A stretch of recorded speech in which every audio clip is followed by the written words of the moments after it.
Assalamualaikum warahmatullahi wabarakatuh.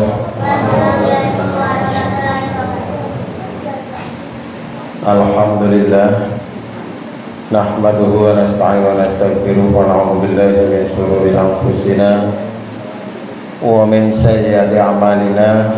May yahdihillahu fala mudilla lahu wa may yudlil fala hadiya lahu. Asyhadu an la ilaha illallah wa la syarika lah wa asyhadu anna Muhammadan abduhu wa rasuluh. Rabbi shrah li sadri wa yassir li amri wahlul 'uqdatam min lisani yafqahu qawli.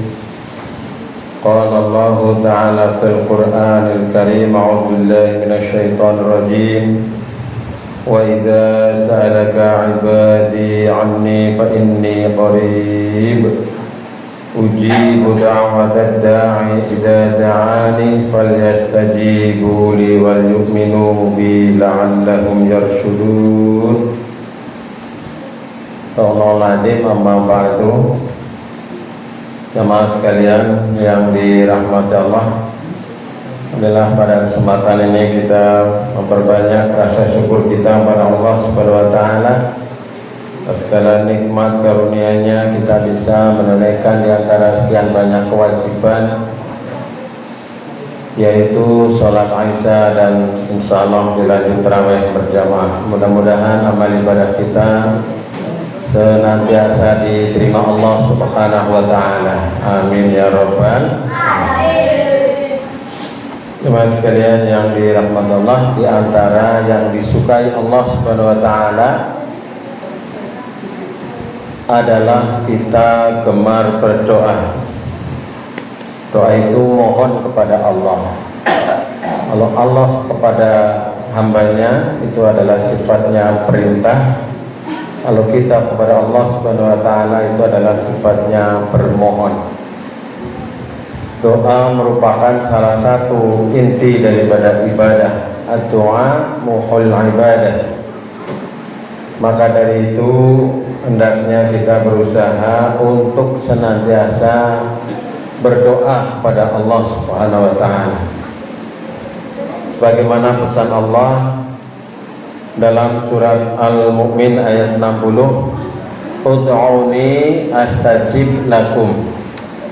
Mohonlah kamu sekalian kepadaku, maka akan aku kabulkan. Jemaah sekalian yang dirahmati, kita bisa apa? Kita ini sebenarnya tidak bisa apa-apa. Semua atas kehendak, atas izin dari Allah Subhanahu wa ta'ala. Bahkan menggerakkan badan pun kita ini tidak bisa kecuali atas izin Allah. Kita tidak bisa membentuk sesuatu, membina sesuatu, mewujudkan sesuatu kecuali atas izin Allah. La haula wa la quwwata illa billahil aliyyil azim. Kita ingin anak kita jadi anak soleh, nggak bisa kita. Kita memberi rizki kepada anak nggak bisa. Kita memberi rizki kepada binatang, tumbuhan nggak bisa. Itu semuanya adalah yang memberi siapa? Allah Subhanahu. Sebenarnya manusia nggak bisa apa-apa, nol. Semuanya atas izin Allah Subhanahu wa taala. Maka inilah pentingnya doa kita. Jadi kita sudah berusaha, sudah ikhtiar, maka kita harus berdoa kepada Allah.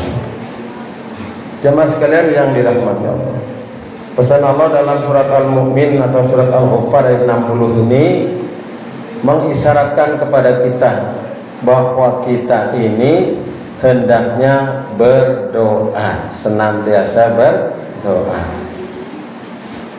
Kemudian yang tadi saya bacakan dalam surat Al-Baqarah ayat 186 sebagai kelanjutan dari tentang ayat-ayat puasa, di belakangnya tentang Ramadan.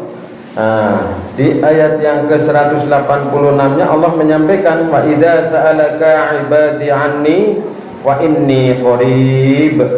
Dan apabila hamba-hambaku bertanya kepadamu tentang aku, maka jawablah, aku ini dekat. saking dekatnya sampai kita tidak bisa melihat. Karena Allah itu adalah di samping itu adalah sebagai al-ghaib, sebagai yang tidak bisa kita lihat. Inilah keterbatasan manusia.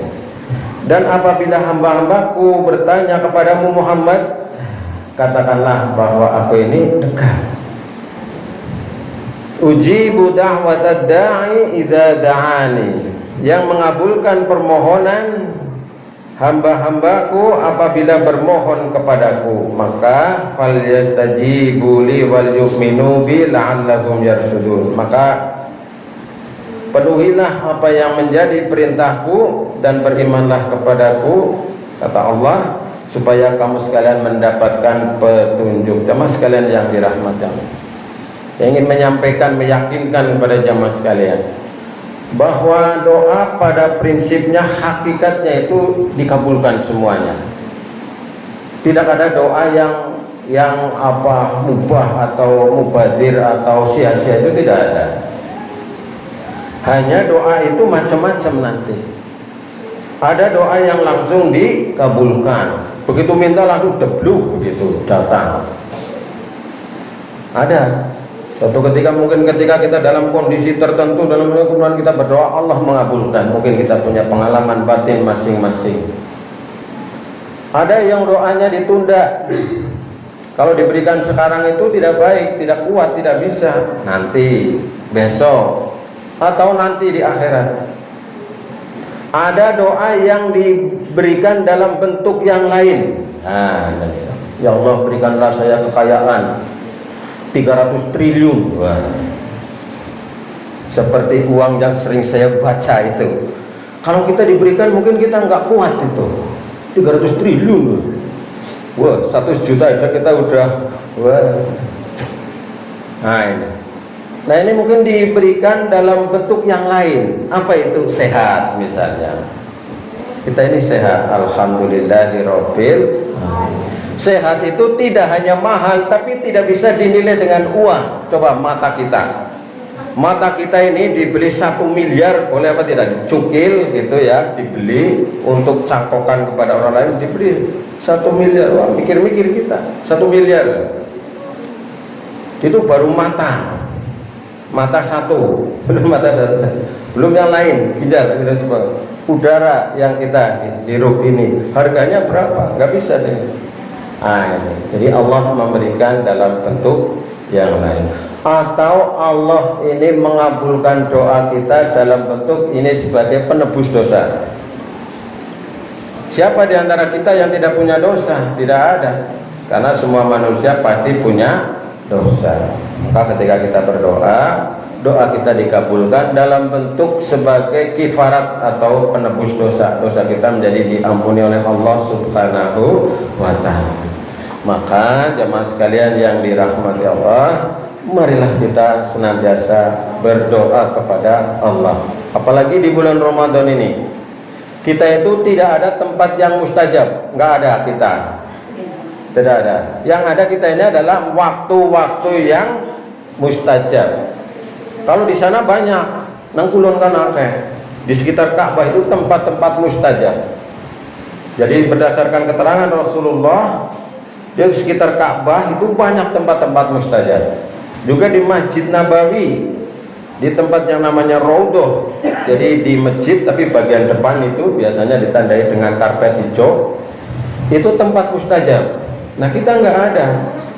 Yang ada apa? Kita waktu-waktu yang mustajab atau kondisi yang mustajab. Siapa doanya yang pasti dikabulkan oleh Allah? Satu, pemimpin yang adil. Kalau kita jadi pemimpin yang adil, maka doanya diijabah oleh Allah. Kemudian yang kedua adalah orang yang berpuasa. Nah ini kita. Jadi orang yang berpuasa itu adalah termasuk kondisi doa kita ini sangat mustajab. Kemudian yang ketiga adalah doa orang yang teraniaya. Nah, ini hati-hati ya. Doanya orang yang teraniaya, terdolimi, tersakiti, atau dia merasa difitnah dan sebagainya. Nah ini hati-hati. Maka dari itu jemaah sekalian, yang pertama hendaklah kita ini mengikhlaskan diri dalam berdoa. Ikhlaskan. Jadi kita ini berdoa dengan ikhlas lillahi. Yang kedua, istiqomah terus menerus. Allah itu kalau kita berdoa itu Allah senang. Ya, sananya Allah melihat kita ini ya senang sekali. Wah, hambaku ini lagi mohon kepadaku, ya tak undur-undur begitu. Senang dia. Ya. Jadi seperti kita dimintai sesuatu oleh orang lain, oleh anak kita, kita bisa. Tapi kadang-kadang kita senang karena ya biar dia minta terus sama saya. Nah, Allah itu senang pada orang yang berdoa terus menerus. Jadi sebagai konsistensinya. Kemudian yang ketiga, jamaah sekalian, dalam rangka kita ini menganuskan doa kita agar senantiasa diijabah oleh Allah Subhanahu wa taala, kita hendaknya menuruti perintahnya dan menjauhi larangan Allah Subhanahu wa taala sebagaimana dalam surat Al-Baqarah ayat 186 ini. Jadi kita berusaha. Karena seringkali yang menjadi hambatan dalam berdoa itu apa? Kemaksiatan, perbuatan dosa, makanan minuman yang haram, dan hal-hal yang sejenis dengan itu. Ini menjadi penghalang bagi kita untuk tidak dikabulkannya doa. Maka dari itu, jamaah sekalian, marilah kita senantiasa berdoa kepada Allah, dan kita jangan pernah bosan, terus menerus mengikhlaskan diri dalam berdoa, dan insya Allah doa kita ini senantiasa dikabulkan oleh Allah Subhanahu wa taala. Amin ya rabbal. Assalamualaikum warahmatullahi wabarakatuh.